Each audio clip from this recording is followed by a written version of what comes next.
Heart talk bye आनंदी या माझ्या यूट्यूब चॅनलवर आपलं स्वागत आहे. माझ्या चॅनलवर आपल्याला नवनवीन मराठी कथा ऐकायला मिळतील.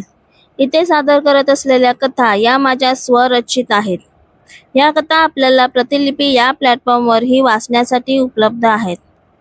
आपल्या सुरू असलेल्या कथेचं नाव आहे तुम ही तो हो इन हार्ट, भाग 13, लेखिका आनंदी शेडगे.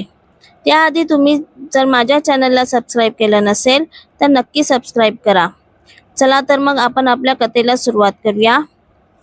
जाऊ दे ग, ते त्यांच्या बाजूने बरोबरच आहेत. त्यांना एवढी मोठी कंपनी सांभाळायची आहे.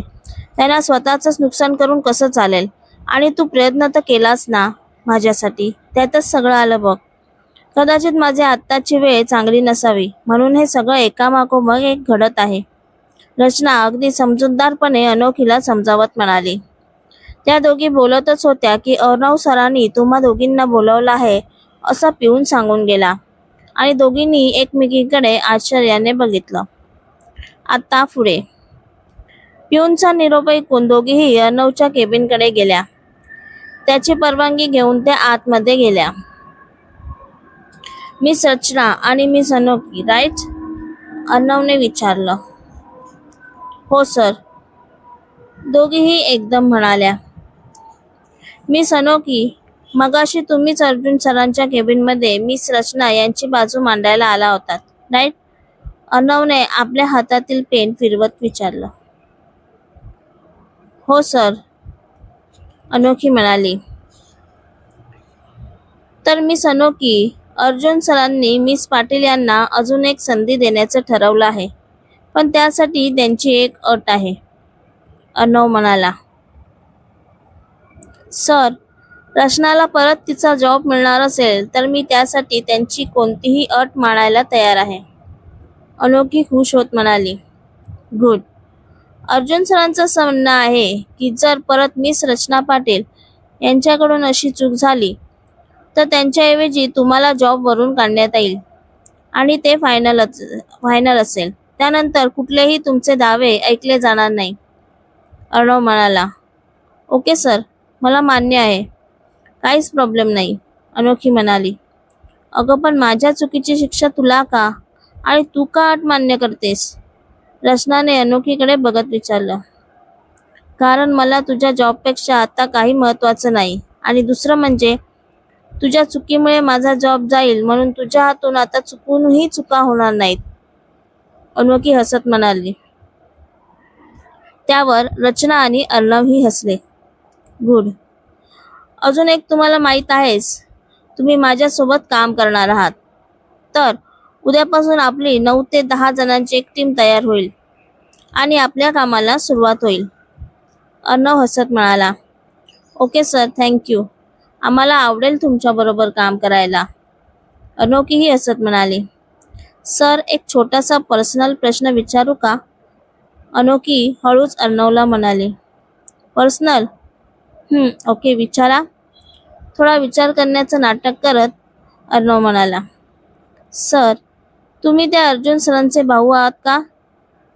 अनोखीने विचारलं. हो का? अर्णवने अनोखीच्या प्रश्नावर थोडं आश्चर्यचकित होत उत्तर दिलं. नाही सर, काय आहे ना, तुम्ही त्यांचे भाऊ असून सुद्धा एवढे चांगले आणि समजूतदार आहात, मग ते एवढे खडूस का आहेत?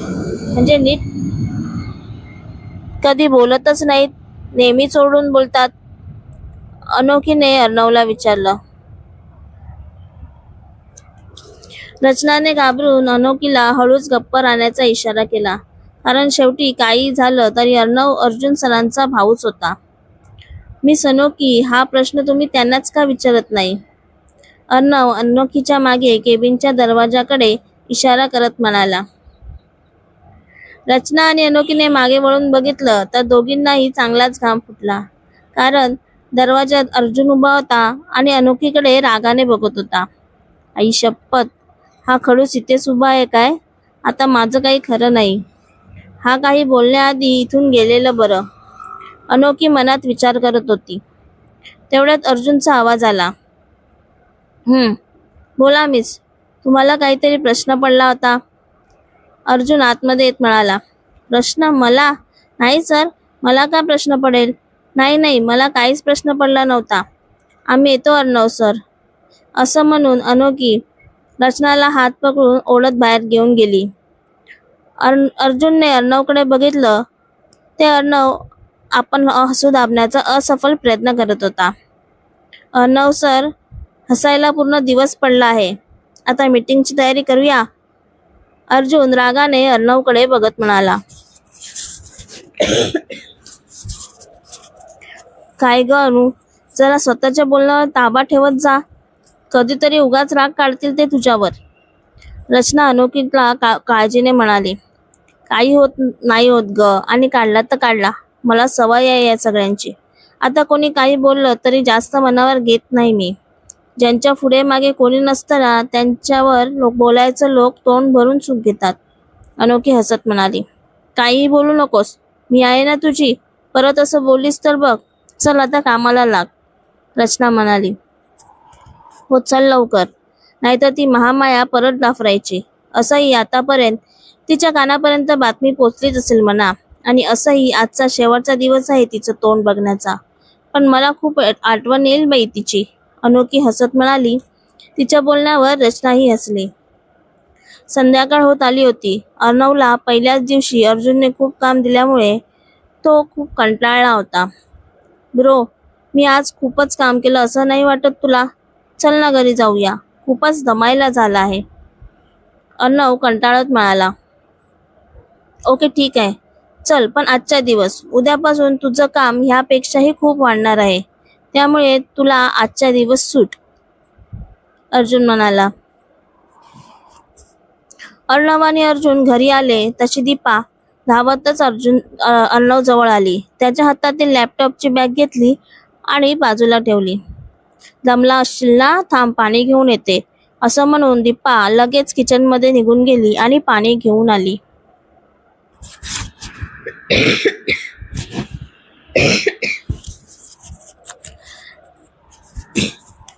काही खायला करू का तुला?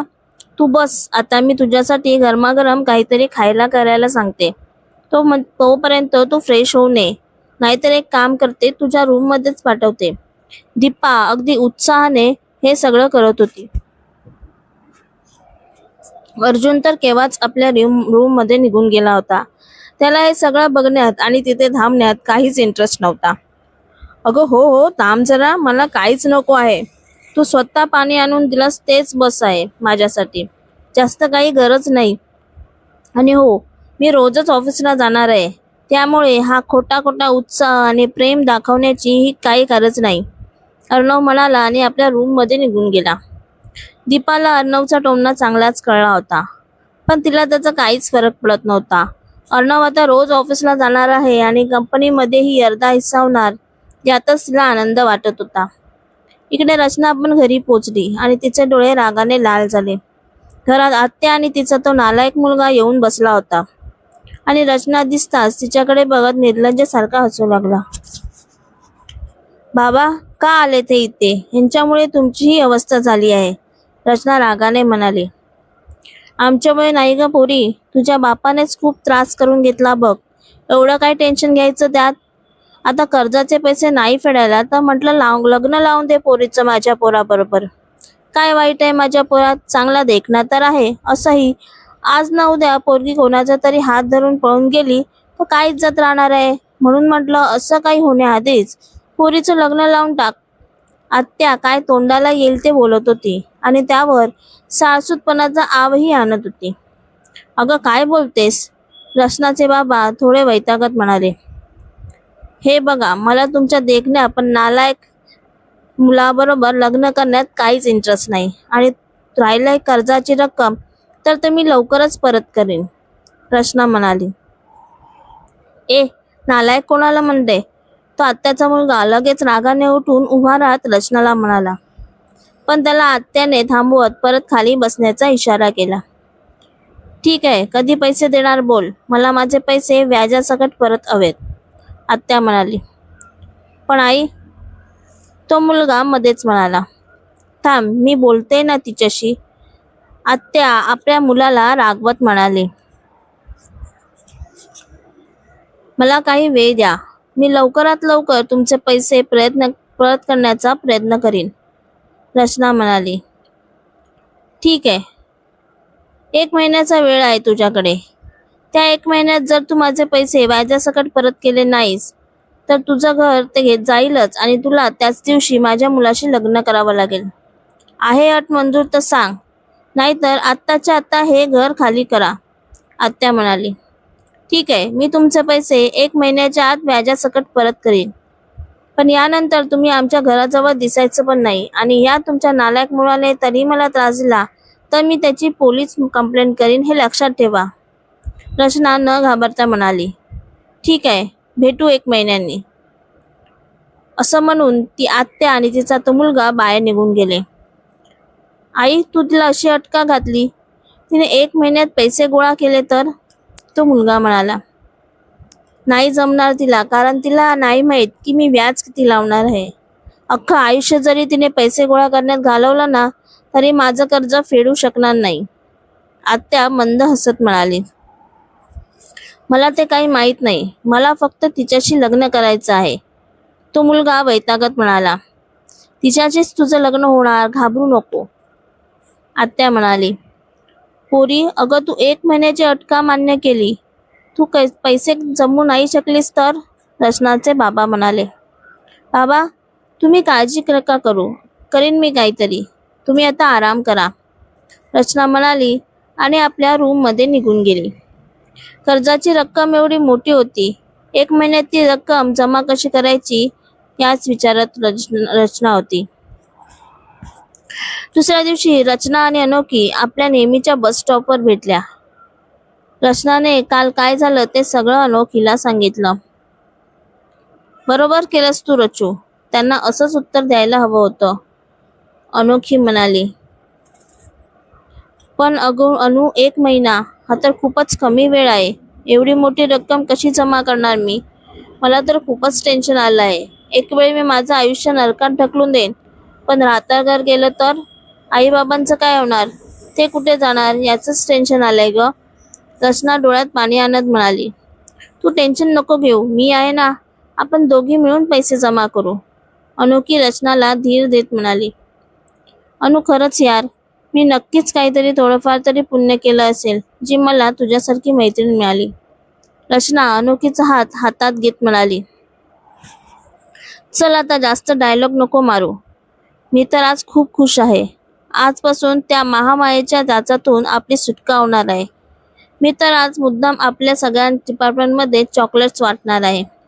अनोखी खुश होत आपल्या बॅगमधील चॉकलेट्सचं मोठं पॅकेट दाखवत म्हणाली. त्यावर रचनाही हसली. सगळ्या टेन्शनमध्ये काही क्षण का होईना रचना हसली होती म्हणून अनोखीला थोडं बरं वाटलं. डिपार्टमेंटमध्ये चॉकलेट्स वाटल्यानंतर कामिनीची यावर काय प्रतिक्रिया असेल? कथेचा हा भाग तुम्हाला आवडला असल्यास हा व्हिडिओ तुमच्या मित्रमैत्रिणींबरोबर शेअर करायला विसरू नका.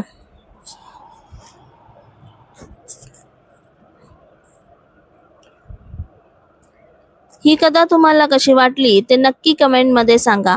कथेचा पुढचा भाग ऐकण्यासाठी चॅनलला सबस्क्राईब करा. कथेचे भाग आठवड्याच्या दर सोमवार, गुरुवार आणि शनिवार या दिवशी येतील.